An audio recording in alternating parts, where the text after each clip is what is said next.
वाराणसी में कष्ट कला परंपरागत हस्तशिल्प अब धीरे धीरे दम तोड़ रहा है। पहले ये बड़े स्तर पर घर घर में बनाया जाता था, लेकिन अब सिर्फ इसमें करीब 200 हस्तशिल्पी ही जुड़े हैं। हस्तशिल्पी संजीव कुमार का पूरा परिवार काठ कला में लगा है। वहीं वो कहते हैं कि इस चुनाव में उन्होंने सभी पार्टी के प्रत्याशियों से इस शिल्प को बचाने के लिए गुहार लगाई है। साथ ही प्रधानमंत्री मोदी से कला को संरक्षण देने की मांग की है।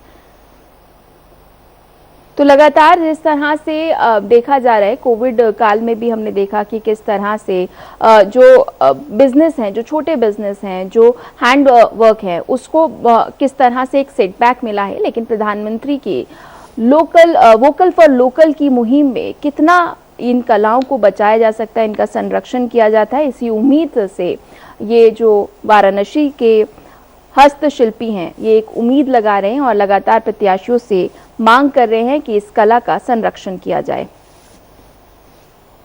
प्राचीन हस्तशिल्प है, लेकिन तमाम जो सुविधाओं के अभाव में ये दम तोड़ता नजर आ रहा है। आप देख सकते हैं ये जो काष्ठ कला का काम यहाँ पर हो रहा है, ये सिंदूरदानी बन रही है।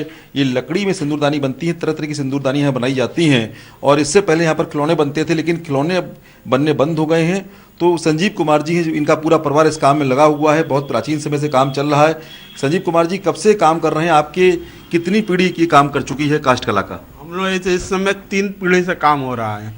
हमारे दादाजी किए हैं, हमारे पिताजी, अब हम लोग कर रहे हैं, अब हमारे बेटा बेटी भी कर रही है।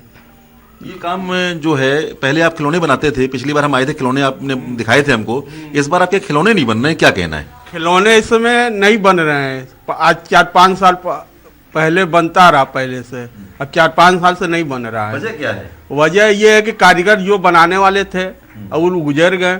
अब उनके बच्चे जो है कि बनाते नहीं है। ये कश्मीरीगंज में बनता है और हम लोग पेंटिंग करते हैं। अब वहाँ बनता नहीं है तो हम लोग पेंटिंग नहीं करते उसका। अब इस हस्तशिल्प के लिए क्या सरकार कोई सहायता देती है या कोई प्रयास सरकार का रहता है कि जो हस्तशिल्प है खत्म ना हो? क्योंकि बनारस की परंपरा रही है कि ये हस्तशिल्प बहुत प्राचीन समय से चला आ रहा है। तो ऐसे में क्या सरकार कोई मदद नहीं कर रही है आपकी? अभी तो हम लोग की फिलहाल कोई मदद सरकार से नहीं मिल रही है। यह जो है कि हमारे जो कारीगर हैं, रंगसाज पेंटिंग करने वाले, कम से कम 200 कारीगर हैं, लेकिन अभी तक हम लोग कोई अभी सरकार से कोई मदद नहीं मिली है। इससे क्या घर का खर्च निकाल लेते हैं? किस तरह बेचते हैं? कहाँ बाजार है इसका?